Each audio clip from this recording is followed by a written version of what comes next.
খেলার কাছে ইসরায়েলও নাই, আজরাইলও নাই। খেলা তো খেলাই, খেলা যে ভালো খেলবে তার সাপোর্ট সবাই করবে। আমি আর্জেন্টিনাকে ভালোবাসি, ভালোবাসে এই রিক্সা বানানা।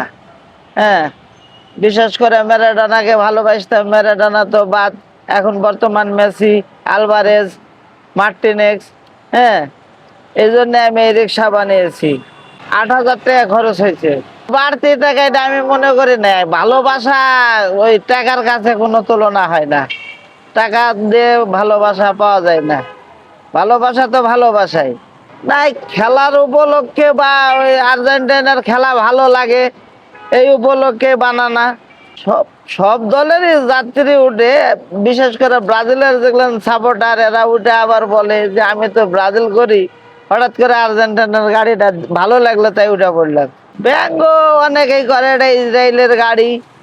এই ইসরায়েলের গাড়ি কি? খেলার সাথে ইসরায়েলের সম্পর্ক কি আর বাংলাদেশের সম্পর্কে? আমরা হলো খেলোয়াড়দেরকে সাপোর্ট করি, আর্জেন্টিনাকে সাপোর্ট করি, আমরা তো ইসরায়েলের সাপোর্ট করি না। কিন্তু ওই অনেকেই বলে, যারা মনে করেন যে বিশেষ করে ইয়ার সাপোর্টার এখন বেশি, এই ব্রাজিলের দেখলেন সাপোর্টার, এরা তো হেরে গেছে, এরা আরো বিশেষ করে বেশি বলে হ্যাঁ ইসরায়েলের গাড়ি যাচ্ছে, এরকম কথা বলে। এই ইসরায়েলের গাড়ি, বাংলাদেশে ইসরায়েলের গাড়ি চলে? এটা তো রিক্সা গাড়ি, এটা হলো বাংলাদেশের গাড়ি। ইসরায়েলের গাড়ি, ইসরায়েল হলো কোথায় আর বাংলাদেশ কোথায়? হ্যাঁ, কিন্তু ইসরায়েলের কথা ওরা বলে, এটা আমি কিছু মনে করি না। হিসাব করতে গেলে আমরা তাহলে বাংলাদেশে কোনো জিনিসই খাওয়া যাবে না, কোনো জিনিসই ব্যবহার করা যাবে না। সব জিনিসই, সকালবেলা আমরা যে দাঁত মাজি, পেস্টটা ব্যবহার করি, সেটাও ইসরায়েলের। হ্যাঁ, দিন শেষে যেটা মনে করেন ফেলে দিই, সেটাও ইসরায়েলের। ইসরায়েলের যদি ওই হিসাব করেন তো বাংলাদেশ চলবেই না। বাংলাদেশে তো এরকম উৎপাদন নেই। ইসরায়েল কোথায়? ইসরায়েলের দেশে ইসরায়েল আছে, আমরা টাকা দিয়ে ব্যবহার করি তাই। হ্যাঁ, কিন্তু ওইভাবে ইসরায়েল, আমরা ইসরায়েল ধরলে তো চলবে না।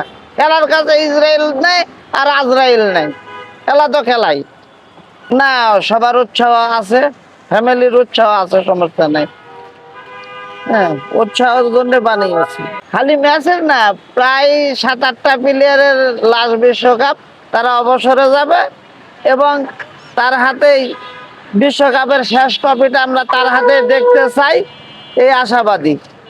ব্রাজিল, ব্রাজিলকে নিয়ে আর কি বলবো? ব্রাজিলের খেলা আগের মতন আর নাই। তবে বলবো যে আগামীতে যেন ভালো করতে পারে, ভালো খেলতে পারে, ভালো প্রশিক্ষণ নিয়ে আবারও যেন তারা প্রস্তুতি নেয়। হ্যাঁ।